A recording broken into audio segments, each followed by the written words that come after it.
आज हम जिस टॉपिक के बारे में डिस्कशन करने वाले हैं उसका नाम है मलेरिया पैरासाइट्स। तो मलेरिया पैरासाइट्स में हम कौन कौन से टॉपिक आज कवर करेंगे। इंट्रोडक्शन है, कॉजेटिव एजेंट है, हिस्ट्री और उसकी लाइफ साइकिल है।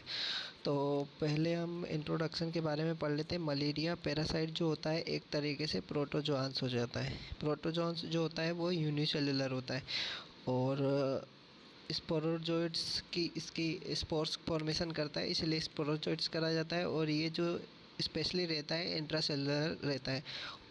और 4 स्पीसीज जो इसके कॉजेटिव एजेंट होता है जो इन्फेक्टियस डिजीज कॉज करते हैं। तो कॉजेटिव एजेंट जो होता है वो Plasmodium vivax, Plasmodium falciparum, Plasmodium malaria और प्लाज्मोडियम ओवेल।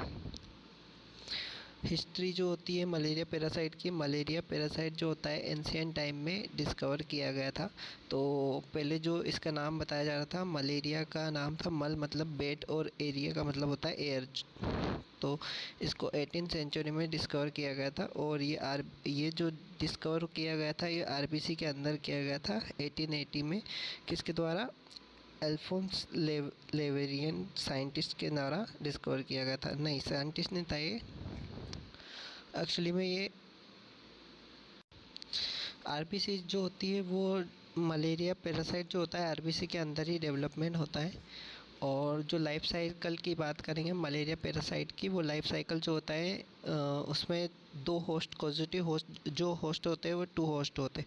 पहले जो होस्ट होता है डिफाइनाइट होस्ट होता है, दूसरा जो होता है इंटरमीडिएट होता है। डिफाइनाइट होस्ट में जो होता है फीमेल मॉस्किटोस एनाफिलस होता है और इंटरमीडिएट में मेन होता है।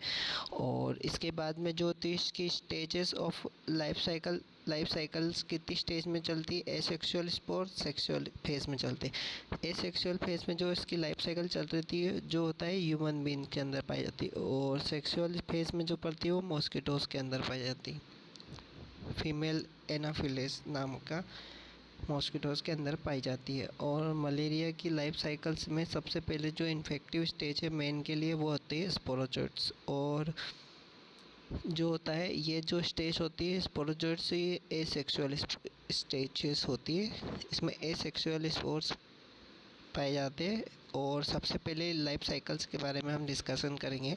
तो जो मेन होता है उसको इन्फेक्शन कैसे प्राप्त होता है?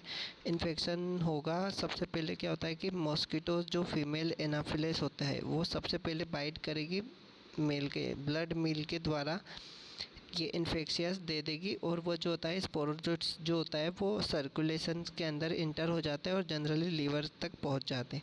और लीवर के अंदर जो होता है हेपेटोसाइट सेल्स जो होती है आउटसाइड द आरबीसीज के अंदर सीजोन्स के रूप में रहेंगे।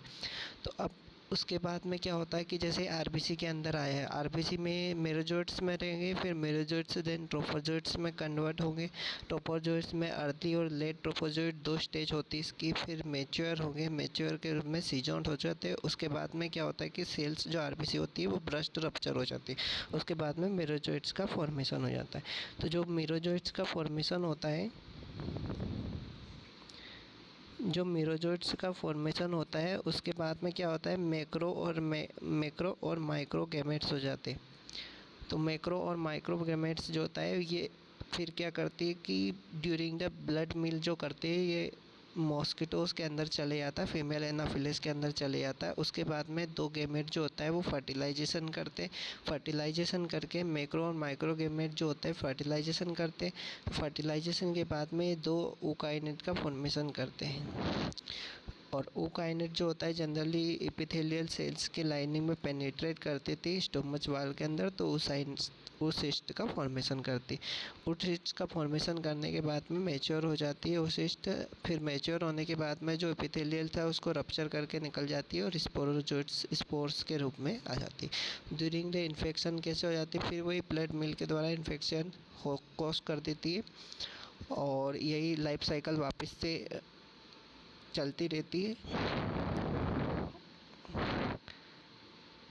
Thanks for watching.